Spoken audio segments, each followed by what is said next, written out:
Welcome to Facts for Real Videos. The Eiffel Tower doesn't really need an introduction given that it is one of the most visited monuments in the world, with more than 7 million tourists annually. It is without a doubt one of the most important landmarks that mankind has ever constructed, and it is located right in the center of Paris. However, almost no one is aware that the Eiffel Tower was initially intended to be destroyed after just 20 years. Fortunately, this didn't come to pass, and in this video, we'll explain why the demolition was postponed as well as a number of other little-known facts about the most famous building in Europe at the time. Expo Universelle, a World's Fair, was held in the city of Paris to commemorate 100 years since the start of the French Revolution. Given the significance of this World's Fair and the occasion it commemorates, the French decided to build a landmark that would showcase their country's technological prowess and serve as the focal point for the international event. One of the most famous and well-known French engineers at the time took on the responsibility of creating the blueprints for the iconic tower that we are familiar with today 5 years before the catastrophe. Albert Eiffel. The person who gave the building its name is renowned for his metalwork and for having created numerous iconic designs, not just in France, but also in other nations throughout the world. Many of France's infrastructures, such as the Gahabi Viaduct in southern France and the dome of the Nice Observatory, were built during Gustave's and his company's heyday. He is particularly well recognized for his work on the Statue of Liberty's metal structure, which has given him the moniker, the Magician of Iron. I appreciate you, Eiffel. French engineers are typically credited with the tower's fundamental design.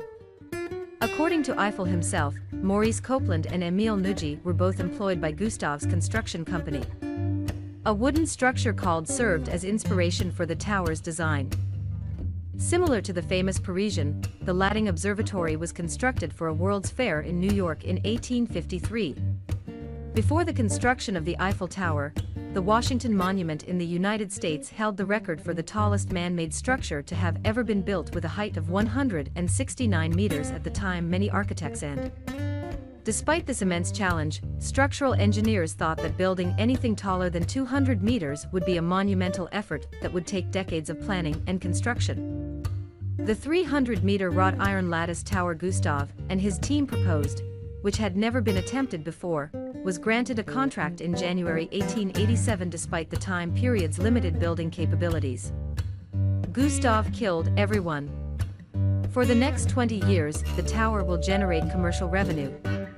Soon after the landmark's construction eventually started, it was built little over 100 meters southeast of the Seine River. The north and west legs needed a deeper foundation that reached a depth of up to 20 meters. Because of their proximity to the Seine, the construction started with 4 concrete legs facing each of the cardinal directions that will act as the basis for the entire edifice. The foundations were finished and construction continued after 5 months. Every single metal part that was used in the tower's construction started with the primary iron structure. Horse-drawn carts were required to convey the goods from a plant 4 kilometers away, on the opposite side of the sun. Its precise and detailed design made much of the work that went into it possible. Every bolt and piece of metal had to be taken into mind during construction because the building's curves and intricate angles required it. If even one piece did not fit, the entire structure would fall apart. More than 18,000 separate pieces of wrought iron and 2.5 million rivets were required to build it, and it had to be returned back to the factory for modification. The foundation only a year. The most important element of the project began after the monument's construction was initiated. 5 months were needed to complete the first level. By March 1889, the second level had finally been finished. The construction of the tower was almost complete. Thanks in part to 300 on-site employees, wooden scaffolds, and steam cranes, the base structure's construction was completed at a record speed of just over 2 years. One important factor in the design of the tower, which would serve as the focal point of the approaching exposition, was the construction of lifts to transport guests between the various levels of the structure. Given the curve of the structure, building these elevators posed an entirely unique set of problems.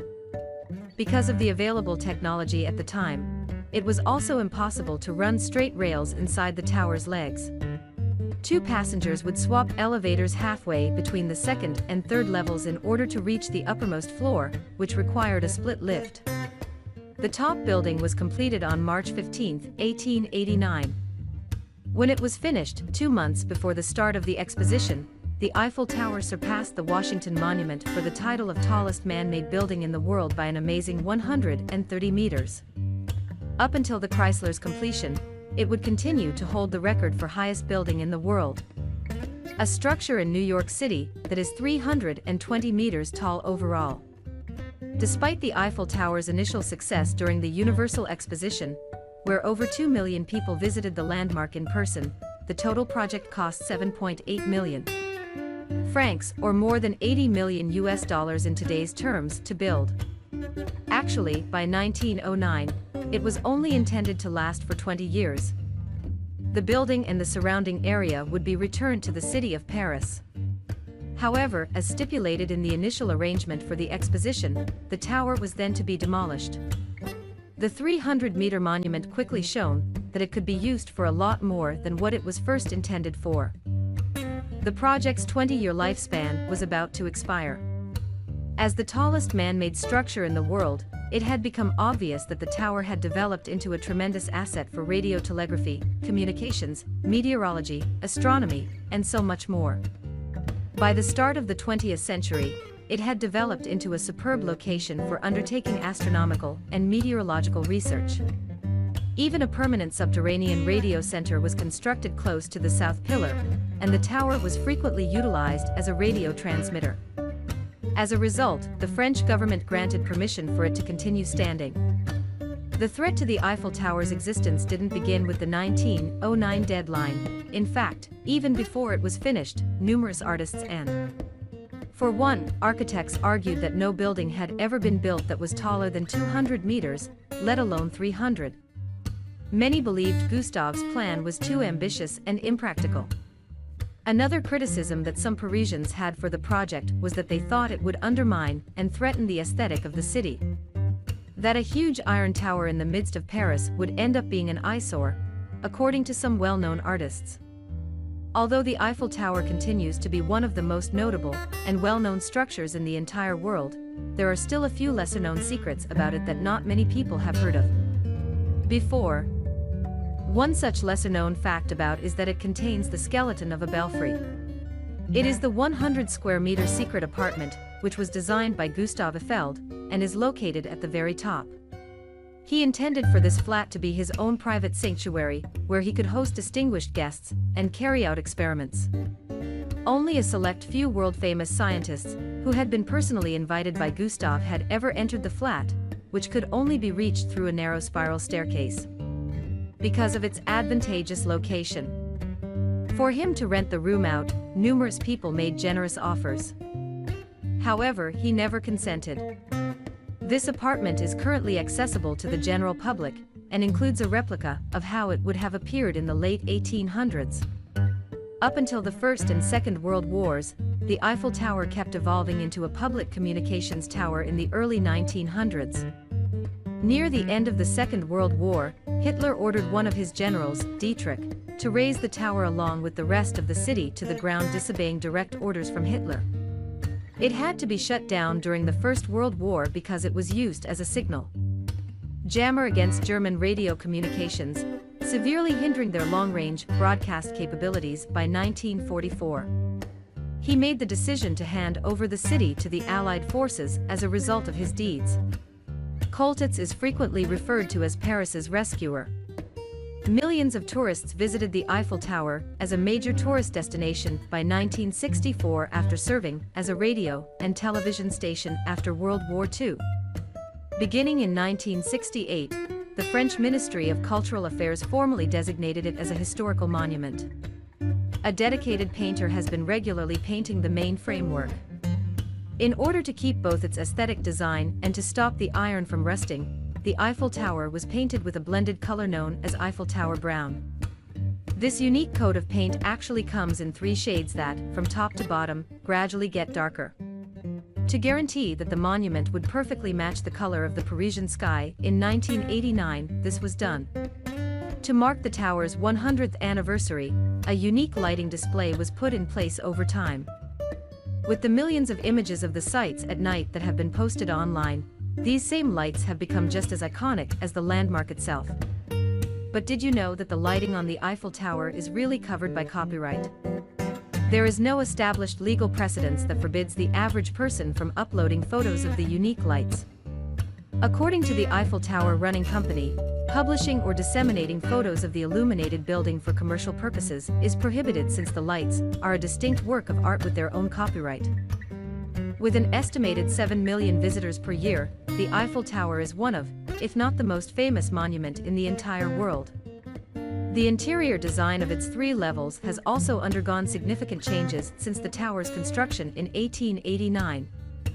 3 buildings presently occupy the first level of the monument, providing services for theaters, stores, restaurants, and a small museum where guests can learn about its past.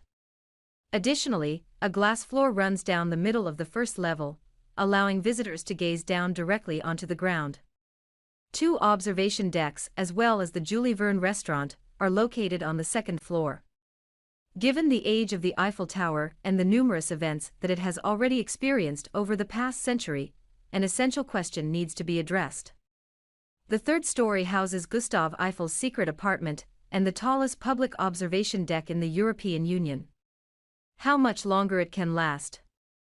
It can be difficult to picture the Parisian skyline without its distinctive landmark, which is both a UNESCO World Heritage Site and a recognized historical monument. To protect the tower's endurance, it is constantly maintained. Because the basic structure is entirely constructed of iron, corrosion is the most important aspect of maintenance. When iron is exposed to water or the elements, corrosion occurs. Thankfully, regular painting will stop this from happening. Which explains why the tower has been continually painted since.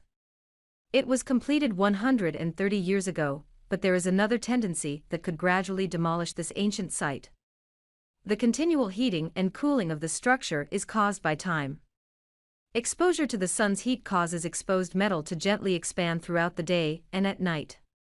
As a matter of fact, the Eiffel Tower truly extends and contracts by as much as 15 centimeters every day. This expansion will have been reversed, and the cycle will have continued. As a result, if left unchecked, the constant expansion and contraction could weaken the supporting structures and ultimately shut off the power. However, it would probably take thousands of years before this actually occurred, and in the meantime, plenty of maintenance work could be done to prevent it. What do you think of the Eiffel? Do you know any further fascinating facts about the tower? Please tell us in the comments section below. I appreciate your time, and I'll see you in the future video.